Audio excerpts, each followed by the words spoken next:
Hey, hi, hello. Welcome to or back to the Jet Real Podcast. I am your host, Jill Treese. That's not how I actually talk. I'm not sure where that accent came from. But, I've got some things that I would like to talk about today, and that is what a podcast is about, is where somebody can say things that nobody else wants to listen to. So I say it into a microphone, and you listen to it for God knows why.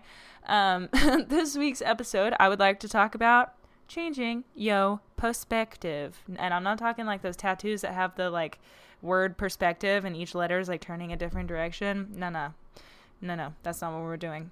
We're talking about perspectives in the horse world, of course, because like what else would we talk about? You know what I'm saying? I don't know what kind of vibe I'm on right now, and I'm just gonna go ahead and apologize in advance, and I'm gonna stop talking. Let's just the music, that's what we need.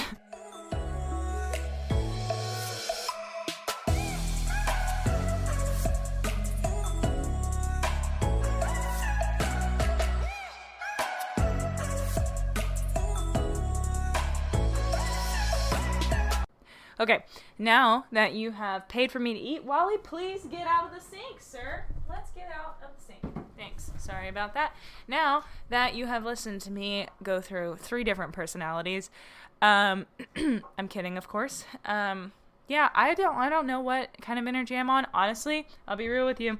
It is 10:28 on Monday the 29th, and this podcast got to go up in a few hours, and did I remember 10 minutes ago that I have to do this? Sure did. But luckily I keep a handy-dandy list prepared in my notes of things that I want to talk about. And I think that this one is super relevant because as of late, there have been a lot of things that have been happening. My mind's been changing, especially over the last couple of years. And I think it's super relevant to this podcast. And that's what I wanted to talk about. I promise that things are going to even out soon, I hope. Dear God, please, I hope. So I think today or tomorrow is like the last day that I have to be done with all my like schoolwork for the semester, which is cool because I only have 5 more assignments to do that I was supposed to do at the beginning of the semester, but it's fine. You know, it's only a month long. That's not long. Anyway, so I'm behind, and I have a week break before summer 2 starts, but technically I already have one course that I've started, but it's only for summer 2, but I'm already in it, so I have access to it. So the week break in between summer 1 and summer 2, it's not really a week break, it's kind of like a weekend, but I am going to start working on that class so I can get ahead, because I also have to take that undergrad class, because if you listen to that last episode, then you know that. Really annoying. And maybe it's that I don't breathe enough on podcasts, because I always burp. I don't know if I'm inhaling air and then it's got to come out. I don't know. I'm talking really fast. It's been a minute since I spoke to somebody today. Yeah, it's been a while. But yeah, essentially, there are lots of things that are happening, but hopefully it's going to all level out here soon. And then I can be more on top of the damn podcast.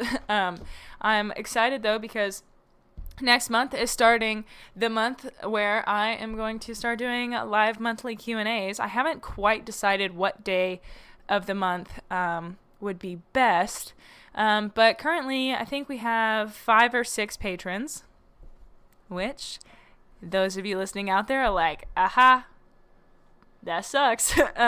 But I'm really excited because that means that when I do those live Q&As, it's going to be really intimate, and just those people will be on and able to interact and ask me questions and that sort of thing.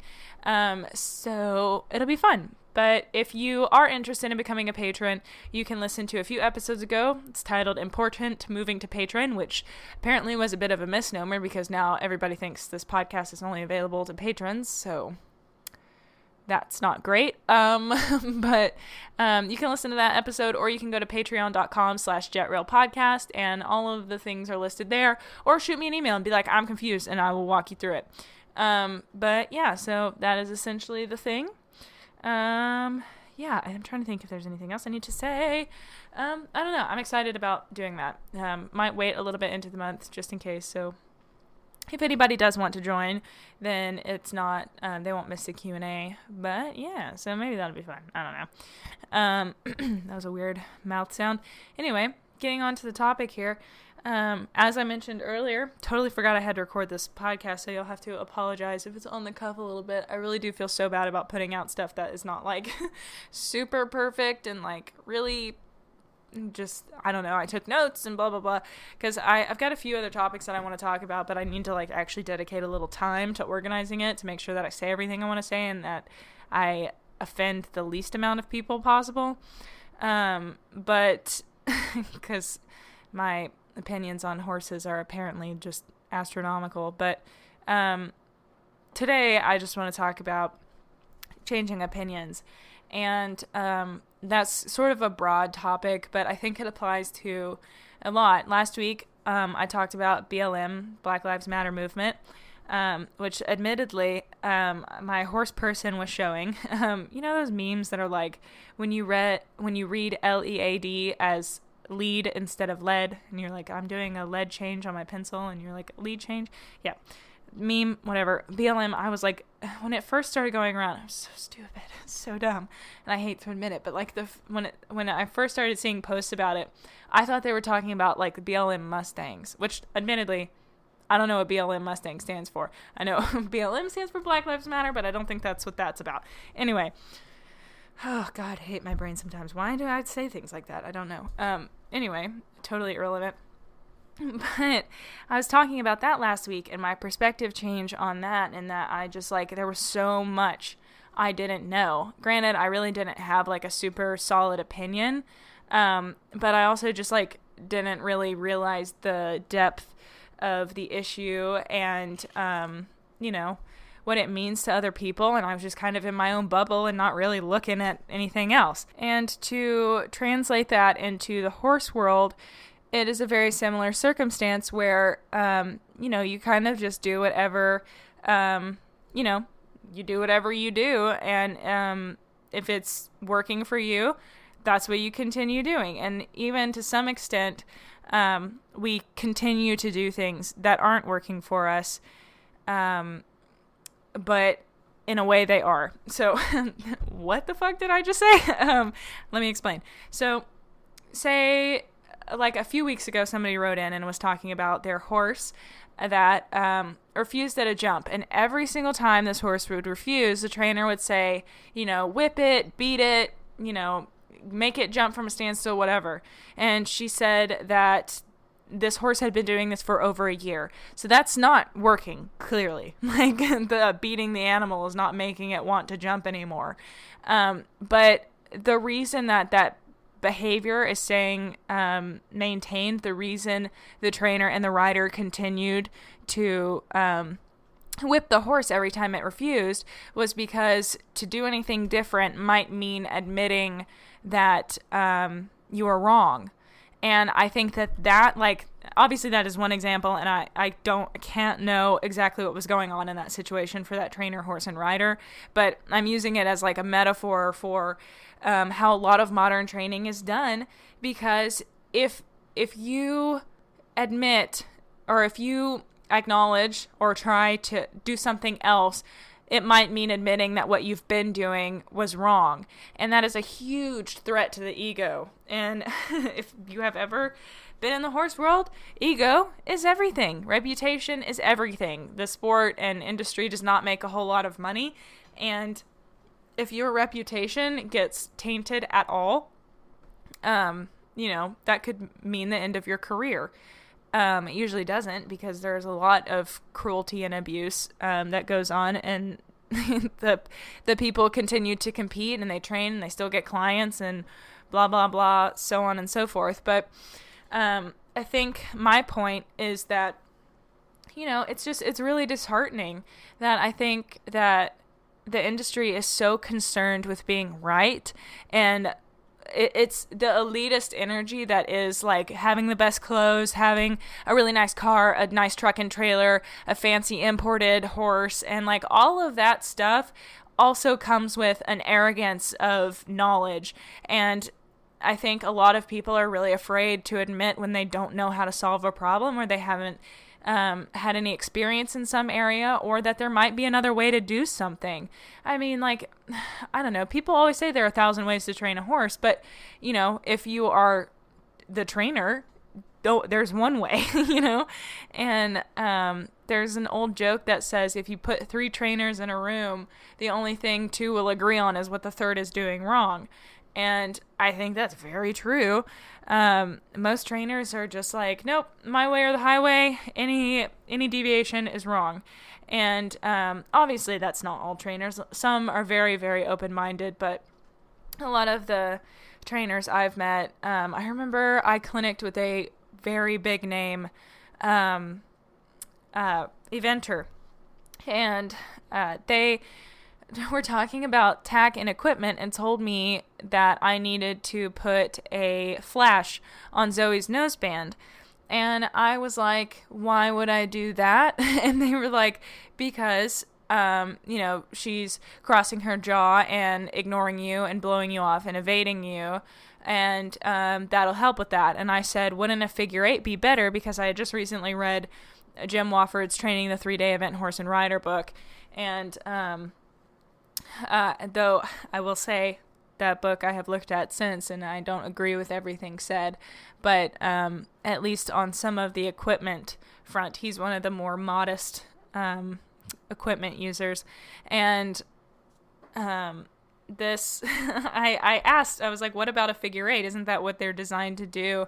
And they were like, no, you need to put a flash on. They're easier to get tighter, and they distribute the pressure more evenly. And I know for a damn fact that that is not true. A figure 8 is physically designed to distribute pressure because there are only 2 straps, whereas on a well, I guess you could argue that a flash is 2 straps also, but the figure 8 comes down from the cheek pieces and crosses over the nose and then under the horse's chin, whereas a flash is a noseband and then the flash attachment, which it can pull down on the top of the noseband, which can create uneven pressure on the bars and on the top of the nose. I don't know how else to say that, but it can be really uncomfortable for the horse, and it doesn't really get the desired effect of like not crossing the jaw unless you crank it, which a lot of people do. But anyway, that was just like a circumstance where I was like, I know the research is out there, and you're an Olympic level rider standing here telling me that science is wrong. And that has been a recurring theme in my journey with horses, is that people tend to rely on conventional wisdom and commonplace over science. And I am so happy that the horse world seems to be going in the direction of looking at science first and almost shaming people who don't look at science first. At least Twitter is like that especially. But still, sometimes it's like there are studies out there that tell us that this is the case, and people are still like, no, you're wrong. And you're like, what evidence do you have to support that? And they're like, well, one time I hit a horse and it stopped doing the behavior. And I'm like, like, that doesn't mean that other ways don't work. And it's just all usually anecdotal experience, and I'm trying not to sound too jaded here, but especially with people that may try positive reinforcement, they go out there with having watched a YouTube video and a bag of treats, and they can't get the horse to do exactly what they want it to, and then get frustrated or start asking for, too much, or not asking clear enough or in a way that the horse understands, and then write off the entire method. Because it's easier to try it and not give it a full go and say that it doesn't work, and then you don't have to change. I mean, like, there's so much self-preservation that goes into, changing your beliefs and wanting to refrain from changing your beliefs. It is a huge, or it can be a huge admission of inadequacy for a lot of people. I mean, for me, it was really, really hard when I changed from being a really competitive eventer, not a successful one, we can't say that, never won, but from being a really competitive eventer and somebody who like, I really valued my ability to ride. I thought I was a really good rider, and that I could get on any young horse and make it do what I wanted it to, and we could be successful. Obviously, that's not really the case. Look at my dressage scores. They're not great. And, yeah, I don't know. I felt like I always looked good, but just didn't have the horse. I don't know if that makes sense. That was just kind of how I felt. I felt like I knew the mechanics of riding and how your equitation was supposed to look, and outside of jumping ahead most of the time. But that was a habit that I learned when I was younger that did not get corrected until a few years ago, and then it still was really difficult for me to untrain that. But overall, I really valued my riding ability, and I thought I was good, and I knew what I was doing, and I was getting to a level where I was like, I could be a trainer. And to look at all of that and be like, I can't use any of that anymore, was like, holy shit. Like, really, really hard thing to look at and consider, because the thing is, you know, for me going from negative reinforcement, traditional training, competitive eventer, to even considering or entertaining the idea of positive reinforcement meant that I had to entertain the idea that I had been wrong that whole time, or that I had been unnecessarily harsh with my horse. And that is not something that I wanted to look at. I mean, I can't tell you how many years of being a YouTuber and on Instagram, and I had people sending me all this hate about how I rode and how harsh I was with my horses and my whips and my bits and my spurs. And like, I just was like, oh my God, you guys are being so overly sensitive. And I had zero evidence to back those claims. I was just like, you're so wrong. The horses are fine. Did I ask the horse? No, because any of me paying attention to how the horse was actually reacting to those things, I mean, not all of them, obviously, but like whips and spurs, especially the way that I was using them, the horses were not happy. They were not content. Go watch literally any video of me riding Zoe. Her tail is swishing. Her ears are usually back. Her back is so unbelievably tight. And like, she doesn't look happy at all. The only time she looks happy is when we're on cross country and I'm out of her fucking face and I'm not, you know, touching her side with my legs. You know, we're just galloping. Ouch, I hit my hand. But so I think it says a lot when the horse looks absolutely pissed when you're riding, you know, like, and people are like, oh, that's just a concentration face. No, it's not. Who told you that? You made that up so that you could keep doing it guilt-free. And that is just the epitome of some of the goings on in the horse world, and it's really unfortunate. And I mean, of course, there are going to be the outliers of horses that actually do genuinely just have a grouchy looking face. I mean, we have, I forget who it is. I'm trying to think. I think it might be Doc. He's an older horse, but there also may be a reason for that. But like, his resting face, his nostrils look pinched up and like he's pissed. But also that could be from years of him being pinched up and pissed because he came from very, very rough cowboys. And that horse, like, oh my God, it took me forever to teach him that it's okay to be caught. Oh my God, he would bolt from you, and it would take 45 minutes to catch him because he was just like, I know you're going to hurt me. And I think that there are just so many things in the horse world that we just ignore, because to actually look at it for what it is would mean that we have to change. And change is so hard. It is so hard to look at what we're doing and question if it's the best thing in the world to be doing. It is, you know, really difficult to evaluate yourself and be like, okay, well, maybe I'm not right all the time. It's so much easier just to be like, nope, you're wrong. I'm right. I don't even want to look at it. And that's what I did for so long with people that would tell me. I mean, I've been hearing the science for years and refused to listen to anybody because I was like, no, you're wrong. And the only reason that I even looked halfway at positive reinforcement was because Zoe was recovering from colic surgery, and I thought it looked like an efficient trick training method. I was like, oh, I can use treats for tricks, but not for serious riding. Now, I never had it ingrained into me that feeding a horse treats would teach it to bite. Nobody ever told me that, thank God. But yeah, so I didn't have to overcome that hurdle, but that's something else too. I mean, when people consistently tell you with like an absurd amount of confidence when they're like, no, it'll happen. Then, I mean, especially when you're a young rider, you don't know anything and you're trusting the professionals around you, you know, you're like, okay, yeah, that's probably the case. You know more than I do. But I think something that is just like such a good metaphor. I'm so sorry. This is way all over the place and I'm like really insecure about it, but just let it happen. I'll maybe get to a point eventually. But something that is like really, I think, powerful to think about is, you know, you think about kids, or if any of you have ever had a boyfriend around your horse and you want them to tack up or groom or ride, or you've been around a little kid or somebody who's brand new to horses and you're teaching them how to brush, and they always do the lightest, like soft, very easy brushing. And you're like, you can brush harder than that. You have to like actually get the dirt off. And they're like, oh, but I don't want to hurt them.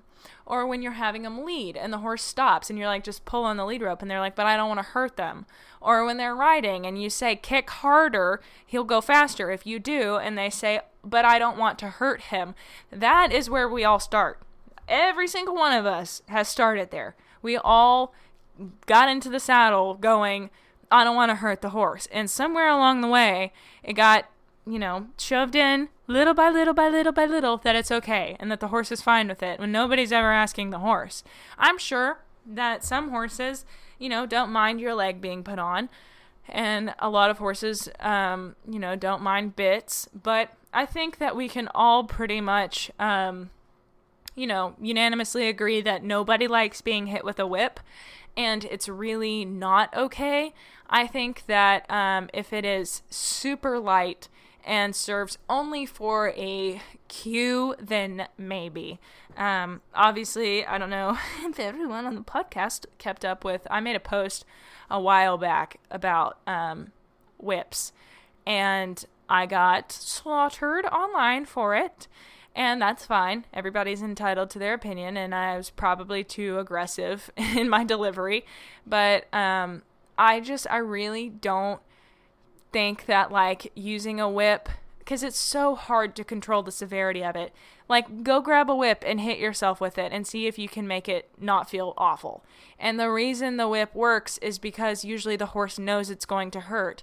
A lot of people say that they maybe wave the whip, or like when you're lunging, you just wave the whip, or the lunging whip, and then the horse goes forward.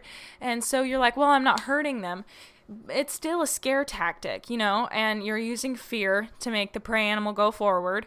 And in all honesty, I am really struggling with Zoe's kissing spine rehab. People keep asking me to talk about it. And I have played around with a bunch of ideas, and I just really cannot come up with anything that I think is going to be super efficient. And because I haven't worked on Liberty circles with her, and currently I don't have a reverse round pin, and for some reason, for about a year now, I have been putting off like purchasing the materials to make one. It is not hard, but for some reason, I just cannot seem to bring myself to do it. But the biggest part, sorry about that. One of the biggest parts about lunging or about kissing spine rehab is duration and stamina, and I haven't trained that with Zoe. And so in order to get her rehabbed, you know, and get her feeling 100% as quickly as possible, I'm probably going to have to throw her on a lunge line. And I'd like to get driving reins or driving lines so that I can ground drive her in a like a 20-meter circle and encourage her to stretch her nose down. I'm not really a huge fan of like the Pessoa system and stuff like that, because it really does just encourage tucking and tension. And there are studies on that. Don't find me. But I would like to be able to, you know, lunge her that way. And I know Zoe is very good at lunging, and she knows all of the words, and I might have to have a lunge whip the first time but I would never have to hit her with it. But the reason that I wouldn't have to hit her is because she knows there's a history there, and she understands that there's a threat. If she doesn't go forward, it's going to get louder. And so usually a lot of horses, when they respond pleasantly to very light negative reinforcement cues, is because they are very well aware that if they don't, that it's going to escalate and get louder. And that is like, that's the issue with things like whips for me is, sure, you might not be hitting the horse, or it might be very light, but if it doesn't work, what are you going to do? Most of us would increase the pressure to make it work. And,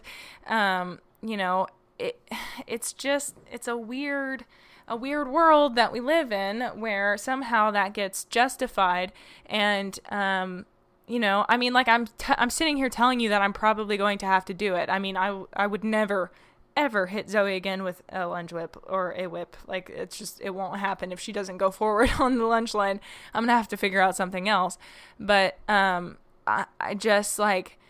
think it's mad weird that we are in an industry where beating animals has gotten normalized. And like, if you just like hang with me, if you're like really not feeling this conversation, like just take a step outside of like, I'm an equestrian and I ride and I have, an opinion and an ego tied up in this, and like think about it like any other animal or any other, creature, like a human child or a dog. You would be like, how dare you? Or if a horse made sound, if it yelped when you hit it instead of pinning its ears or turning around and trying to bite you. Like, I think we might all be a little bit more subtle in what we do. And those are the things that I consider, and what I really had to look at when I switched to positive reinforcement. It was not easy because it meant facing every single thing that I'd ever done. And a lot of my riding, like something I never said on the internet, was when I was younger, I used to ride with a dressage whip and, or just a regular whip, I guess. And I quit riding with them when I was younger. But you'll see all my show pictures. I have one, but but that was because my trainer was like, you need it on cross country just in case.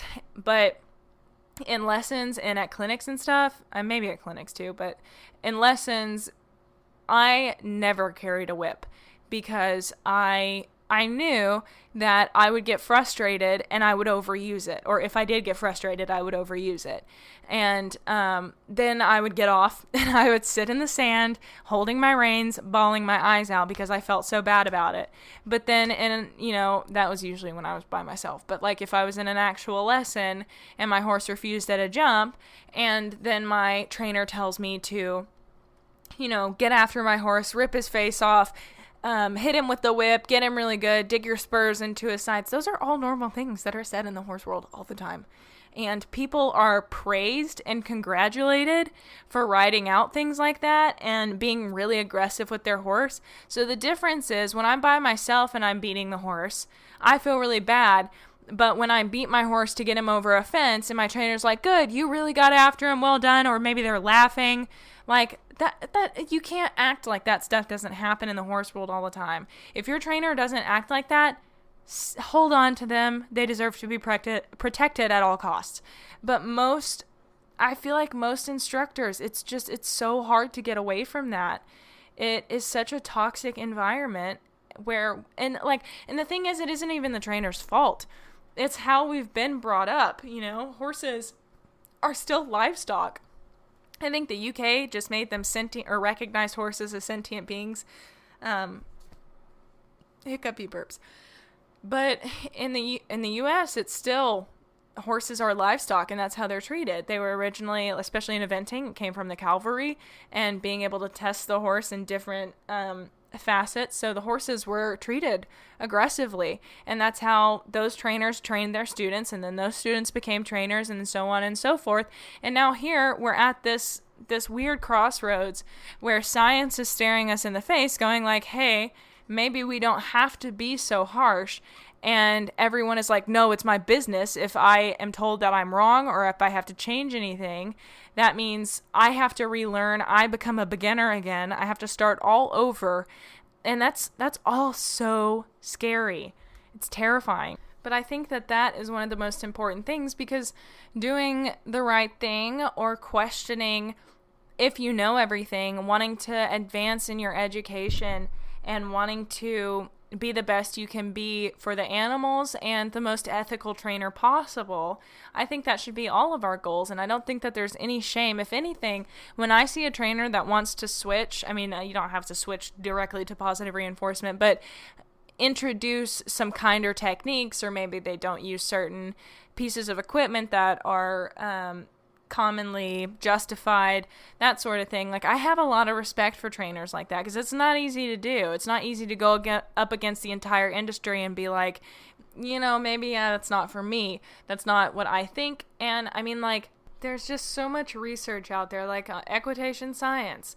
Paul McGreevy and Andrew McLean are two leading researchers in equine behavior and equipment, and looking at the ethical implications, and just like, I don't know, fancy science things on evaluating what we do in the horse world. And one of their big studies was on whip effectiveness, and if you actually like really need whips, and they're trying to get it outlawed in Australia, I believe, and they just have so many different studies done that I recommend that you guys look into, like on dominance theory. Their stance on dominance, and me putting it very crudely, is to say that saying that dominance theory exists with horses is merely a justification to be aggressive with them and get rougher and justify using punishment and harsh tactics, because we look at a horse out in the pasture and we say, oh, well, they bite each other, they kick each other, so it's okay if we do it. But like, in what world do you look at a toddler hitting another toddler and be like, oh yeah, cool, I'll do that too? Like, you don't. You rise above it and you're like, okay, maybe I can think of a way with my big human brain to think of a different route to take, perhaps. And it's just like, I don't know why it's so normal, and we want so badly to just be able to be aggressive and be harsh with the animals. Like, I really don't get it. And I was a part of it. Like, I'm not absolved of any issue there. Like, I did the worst of the worst. I promise. I was a part of all of it. And even still, sometimes I have a hard time using my voice with my vets and stuff when they get harsh. And it's really hard for me to fight against that, because I know, like, we have, sometimes our farrier, like a random one or something, will be out here and the horse will be like moving around and he'll hit it. And I don't know how to be like, hey, don't do that, because I know instantly they're going to turn around and be like, well, you don't want me to work on the horse then? Bye. Either that, or you want him to just kill me, or, you're being too soft on them. If you would hold the horse correctly, like a slew of insults. And I know that comes from a place of being like, don't tell me I'm wrong. That's an insult, A. B, usually they're older than me, so they have the elder card. And so, I mean, it's really difficult, and, sometimes, I guess, for me, it would probably be better if I was like, okay, well, maybe you can come back later. I'll work with the horse and get it to a point where you don't have to do that. It's so hard because we have 50 horses out here. So for me to work with every single one and make sure that everybody behaves exactly perfectly is kind of a tall order. But at the same time, I want to help the horses as much as I can. And I think that is another perspective shift as well, that a lot of people think that, like, with positive reinforcement, you can't do it in every circumstance, because, like, what are you supposed to do? Just not pull on the lead rope when you're trying to take the horse out to pasture? Obviously, I talked about this in like a previous episode, but the point of training is to not wait until the worst thing happens. You're not supposed to wait until you have to take the horse out to the pasture. Obviously, that one is a little bit of a tricky scenario if the horse comes in, or you have to lead it to go somewhere. But like, maybe if you're about to go on a trip and, you need to be able to lead the horse out of the pasture to the trailer or something, you can work for weeks on it, prior, getting the horse leading really well, responding to a head-up cue that they don't get distracted by the grass and blah, blah, blah, things like that. Like, there's so much that you can do to prep because that is the main attack on positive reinforcement trainers. Oh, well, you want me to just wait while he's, gorging on the food until he gets fat and colics and dies. Like, I read an article once or it was a blog post about positive reinforcement being a fad, and that's what they said. Like, am I supposed to just wait until my horse eats because he's ignoring me? And my answer to that is, well, if there were prior training, it wouldn't happen in the first place. That is the entire point of training. And it tends to get a bit backwards in the horse world because we get the behavior through just kind of like shoving the circle in the square peg, or shoving the square peg in the, in the round hole. That's what I'm trying to say. Because, think about when you're riding, you don't, or you kind of like pull on the reins and push the horse with your leg into the contact. Whereas with positive reinforcement, you start differently. You start building it successively. You don't just go right to the end behavior. So it would stand to reason that somebody who trains like that would think that the only possible solution to a horse, pulling you off course to go graze is to, pull the horse right back and force it to stop. When the alternate solution is to take small steps prior and prevent it from happening in the first place.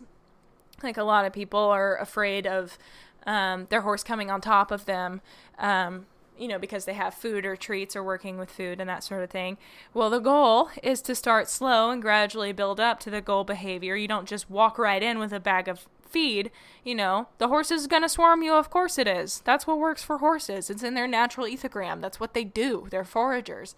So you have to set the horse up for success by asking little things at a time, keeping yourself in protected contact, and being intelligent about it instead of going out there with a bag of treats and being like, why is it not working? And then you have to get onto the horse and smack it and get it away to protect yourself, when you could have just started outside and gradually worked up to it.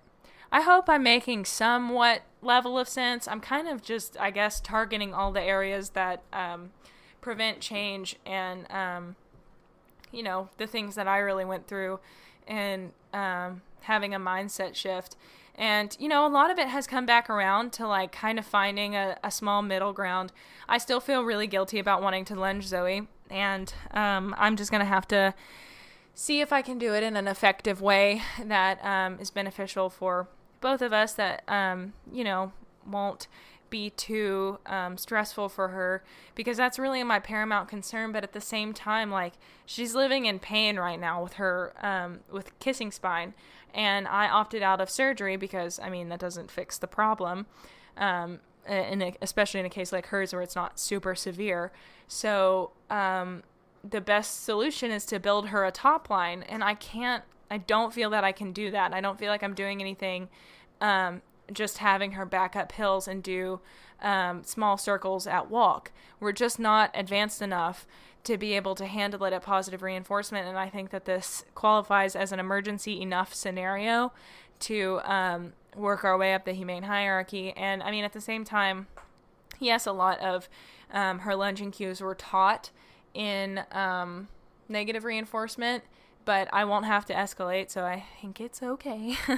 And so I'm just planning on doing some ground driving, and the only reason I'm like wanting to do ground driving is because it connects to like both sides of the bridle, and that way you can communicate with their front end and ask them from the ground to go forward and move into the pressure. Whereas if it's just just like a one snap lunge rope, it can be a little bit difficult to ask for the head lowering. But I do have a butt strap that I will use, that it doesn't push her hind end under or anything like that. And the thing that I really like about it is it's not connected to her front end. So every time she takes a step and her back leg goes back, it doesn't pull on her front end, which is what the Pessoa system does, which is why I don't like it. That way they're disconnected. So I just have the ground driving lines, and then the hind end thing, they're separate, they're not touching. And that way I can encourage her to lower her head and lift her back. And hopefully we'll be able to incorporate clicker training with that. But I also have to get some duration in there. And I mean, like, trotting, like, we'll be trotting up to 10 minutes, each direction, hopefully on a big circle. I ordered big enough lines, I think. But yeah, I mean, it's a tricky ground to walk, because now that I've had the perspective change, it's like, okay, well, when I do have to do things that I don't like to do, it hurts a lot more too, because I think that is one of the really valuable things. Oh my God, Archie, hey. I think that's one of the really valuable things about, riding traditionally, is you're kind of numb to everything. It doesn't really hurt you. Like, it seems like a weird concept if you kind of like step out of it and you get a little bit meta about it. You're like, this is an animal that I would claim to put my life on the line for. I love it so much. It's my favorite thing in the world. And, but I beat it with a whip, or I kick it a lot and I pull on its face, and I demand respect and obedience from it instead of earning it. And like, it just is a weird dynamic if you think about it. And I know on the podcast, I'm pretty much preaching to the choir, and if you do ride traditionally, I'm not out for blood here, but it's confusing. If you take a look at it like you're an outsider, it really is a lot of cognitive dissonance in the way that because cognitive dissonance means essentially that you're believing two contradictory things at the same time. It's okay to beat and hurt my animal, and I also love this animal endlessly. Those are two things that don't go together. So what is the alternative? How do you reduce cognitive dissonance? How do you make it more comfortable for you to believe both of those things? You say it's not hurting the horse. So it's okay. You can love the horse and you can beat it because it doesn't hurt it. So it's not actually a bad thing. And when I switched to positive reinforcement, a lot of that meant undoing that and kind of like going back and undoing my conditioning and being like, actually, it might hurt the horse. And that is not a fun thing to realize, because when you do, then you look back at your past and you're like, holy shit, what have I done? And all I can say is I wish I had done it sooner. I don't think I was ready maturity-wise, or in my timeline, which sucks for my horse that had to, deal with it. But I do think that that change is really hard, and especially a change like this that is so wrapped up in your identity, who you are and what you know. I mean, so many riders, like, how good you are is determined by what level you're at and how high you jump, or how difficult your tests are, or your patterns, or how fast your time is, Like, all of that is what determines how good you are. And when you're taking it slow and, you're maybe not competing because you don't want to do it, then you're not a good rider anymore. And that's just what sucks. And what people focus on my account especially is, are you ever going to event again? Are you going to event Zoe when she's better? Are you going to event her? My cat is doing like a racetrack on my couch. It's very funny, running in circles on my little couch. Hilarious. Not chasing anything, just doing NASCAR circles. Are you having fun? Archie! What do you do? He said, I don't know, but I'm going fast. You want to see real speed? Hilarious. Anyway, yeah, I think that's probably enough on that topic. I'm going to think if I haven't said anything else. I mean, I think you guys probably get it. It's not an easy thing to do. And again, like, I get heated and passionate about it, but I'm not trying to offend anybody or make anybody feel less than. This is not an easy road to be on. And, with a lot of our training horses, I would still use negative reinforcement. And with Zoe, when I was getting back on her, still used a lot of negative reinforcement, but it's more as guidance and to provide more information. Still technically negative reinforcement, but I think the most reinforcing thing was the click in the treat, not necessarily the release of pressure, which is what it is. It is not a reward when you release your horse's head. It's not. And so, yeah, I don't know. I think that there's just a lot of semantics in the horse world like that. For instance, you have to reward the horse by softening your hand and letting go of their head. That's not a reward. That is a release of something that they don't like, which is you pulling on their faces. And A, that's not self-carriage. And B, it's it's so weird, the manipulation in the horse world, that and I'm not trying to be like a mad conspiracy theorist here. Actually, I'm not a conspiracy theorist at all. But that we just like the subtle semantic change. Like instead of saying release, we say reward. And, we say it's fine to hit the horse or pull on them. If they're okay, they'll be fine. And when the science shows that their skin is thinner than humans, like one layer of their skin is thinner than humans, and arguably more sensitive, and still we're like, whips are fine. Like, just kick the shit out of them. And so I don't know, it's a really weird industry, that it's just like there's a lot of cognitive dissonance, and like I get it, because it doesn't make sense, so you have to justify it somehow.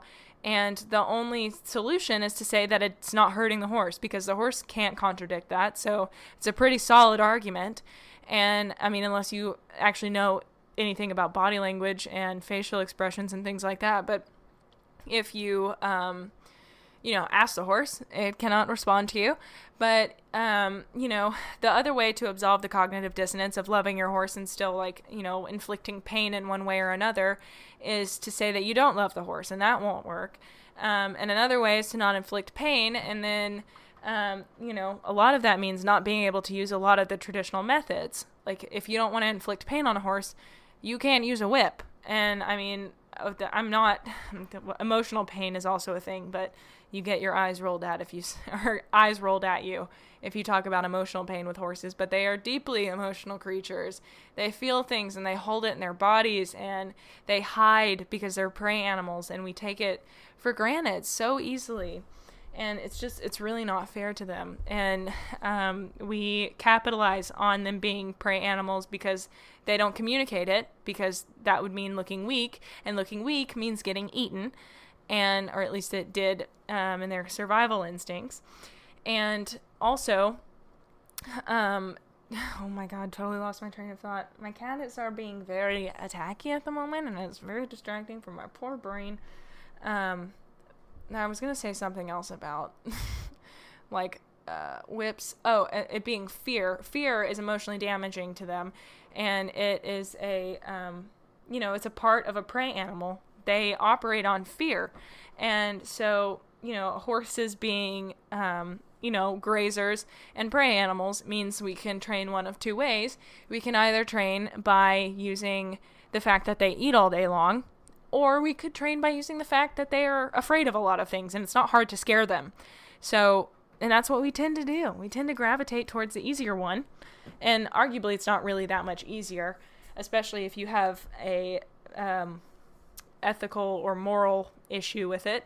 Then it's not easier, but in terms of achieving instant results, maybe, but even then, it's not really long-lasting, and it's not maybe the best thing you want. My cat, have you lost it? Archie, are you okay? He's just, like, absolutely lost his mind. I don't think I have catnip in here. I don't know what's going on. But anyway, I think that that's probably going to do it for this episode. I hope that any of that made sense. I'm sorry it wasn't very planned. I want to get an episode up. And hopefully in the next couple of weeks, things will get better, and I'll have, like, more definitive planned topics to talk about. And in the meantime, you can become a patron on patreon.com/JETRealPodcast, and you can ask me any number of training questions that you would like at different tiers, and that would give me something to talk about. You can do that, and also have access to the aforementioned live Q&As, among merch and other fun things. So be sure to check that out. Follow me on Instagram, JETRealPodcast, and JETEquiTheory. And with that, I bid you adieu. Thank you for listening, and I will see you guys next Tuesday.